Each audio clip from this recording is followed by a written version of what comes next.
Welcome to The Explainer.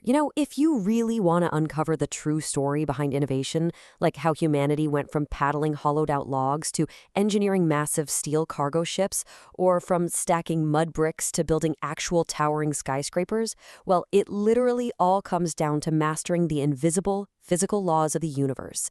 Today, we're diving into the fundamental properties of matter. Specifically, we're looking at fluids and solids. We'll be exploring the exact concrete rules that govern everything from how ships float on the open ocean to how metal wires stretch, bend, and sometimes break under immense pressure.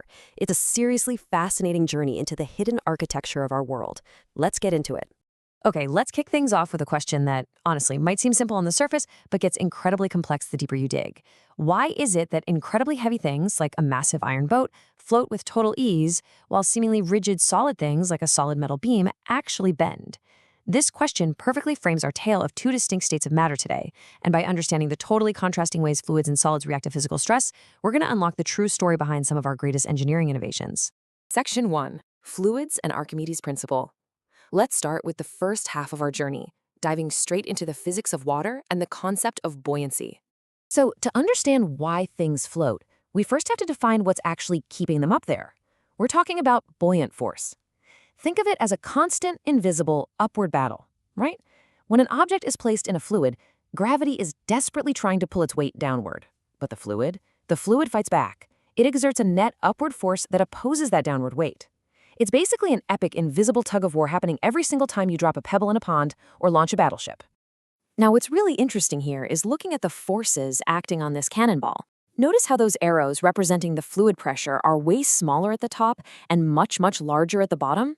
Well, the physical origin of this buoyant force is actually just a simple pressure difference. The pressure in a fluid naturally gets higher the deeper you go. And because the pressure is higher at the bottom of the object and lower at the top, this imbalance creates a net upward push. Archimedes' absolute brilliance was realizing that the magnitude of this exact upward push is perfectly equal to the weight of the fluid that the object literally pushes out of the way.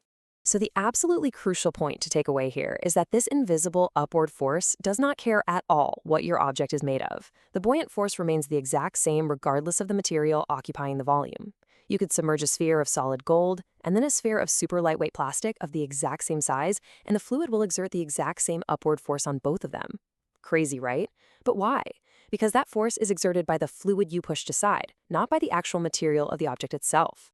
So how do we actually get something to float? Well, it's kind of like following a strict physical recipe to achieve a state called static equilibrium. To float successfully, the upward buoyant force must perfectly balance out the downward gravitational force. For this to happen, the object sinks just enough so that the volume of the fluid it displaces corresponds exactly to the volume of the object beneath the fluid level. When those two massive, invisible forces perfectly balance out, boom, you've achieved floating. All right, now that we've conquered fluids, let's look at a really fundamental difference that separates liquids from our next topic. When you apply stress to a fluid, like, say, pushing on water, it responds by simply flowing away from you. It just gets out of the way. But solids, they can't do that.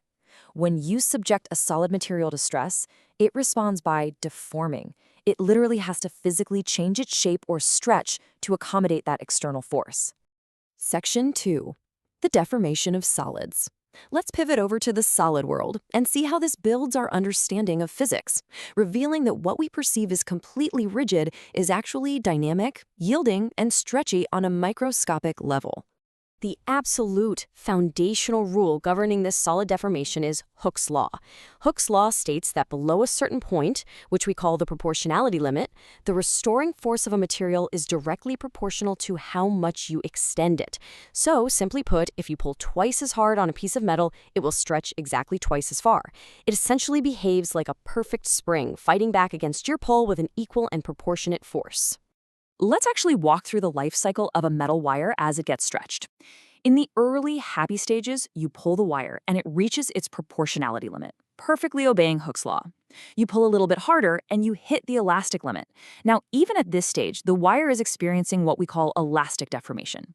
This just means that if you let go and remove that stress, the material will successfully snap right back to its original shape and length. Totally good as new. But what happens when our engineering innovations are pushed to their absolute limits? If you keep applying stress past that elastic limit, you hit a dramatic turning point, the yield point. Here, the actual internal structure of the material begins to change. The precise atomic layers are literally forced to slide across each other. The material enters a phase of plastic deformation, meaning even if you remove the force right now, the material is permanently stretched. It will never ever regain its original shape. And looking at this sudden increase in extension brilliantly illustrates that exact tipping point. Hitting this yield point causes a rapid stretch with permanent consequences. It's the moment the material essentially gives up the fight against the external stress. You've permanently changed its atomic arrangement. In engineering, knowing exactly where this invisible point lies is literally the difference between a bridge holding steady and a bridge permanently warping out of shape. To mathematically predict how different materials will fight back against stress before they actually yield, physicists use 3 specific measures called the elastic moduli. You can kind of think of them as the resistance stats of a material. You have Young's modulus, which measures resistance to changes in length. You have the shear modulus, which deals with changes in shape when forces slide across it. And finally, the bulk modulus, measuring how the material fights against being compressed into a smaller volume. And this brings us right back full circle to a fantastic comparison between our 2 states of matter. Solids, because they're rigidly bound together, possess all 3 Young's, bulk, and shear moduli. But liquids possess only a bulk modulus. Sure, you can compress a liquid slightly to change its volume, but you absolutely cannot apply shear or tensile stress to it. If you try to pull a liquid like a wire or shear it out of shape, it just flows right through your fingers. It's a totally different ballgame. Now, when you're stretching a solid wire and it's fighting back elastically, something pretty incredible is happening beneath the surface. You are doing mechanical work on that wire, and that work doesn't just disappear into thin air. It gets converted into strain energy. This is elastic potential energy physically trapped and stored within the atomic bonds of the material itself. It's literally hidden power locked deep inside the metal. The beauty of physics is that we can actually map this hidden energy visually. If you plot the stress versus the strain of a material on a graph, the physical area underneath that graph line represents the exact amount of strain energy stored per unit volume. It's super cool because it takes an abstract concept, like stored potential energy, and turns it into a measurable, visual space right in front of our eyes. Let's ground all this theoretical physics with a concrete scenario straight from our source material. Imagine a real-world engineering stress test. You take a 0.9 meter copper wire and you fuse it end-to-end with a 1.4 meter iron wire. You then subject this hybrid compound wire to an intense, forceful stretch, increasing its total length by exactly 0.01 meters. So now we have 2 completely different materials with 2 different Young's moduli fighting against the exact same applied force. By using the definitions of tensile stress, strain, and Young's modulus, we can actually calculate the exact amount of hidden work done to achieve this stretch.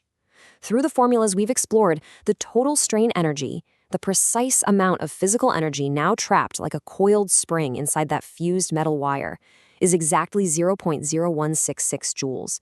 It is a highly satisfying, super concrete mathematical resolution to the invisible forces we've been talking about this whole time. We've seen how the invisible push of water keeps immense ships afloat, and how the trapped atomic energy inside a metal wire completely determines whether it snaps back or stretches forever. The true story of human innovation? It's really just us learning to speak the mathematical language of these forces. So I'll leave you with this. If these invisible mechanics dictate the precise breaking point of the metal in your car and the buoyancy of the massive ships bringing goods to your shores, what other hidden physics are holding your world together right now, just waiting for you to notice them? Keep observing, keep questioning, and I'll catch you in the next explainer.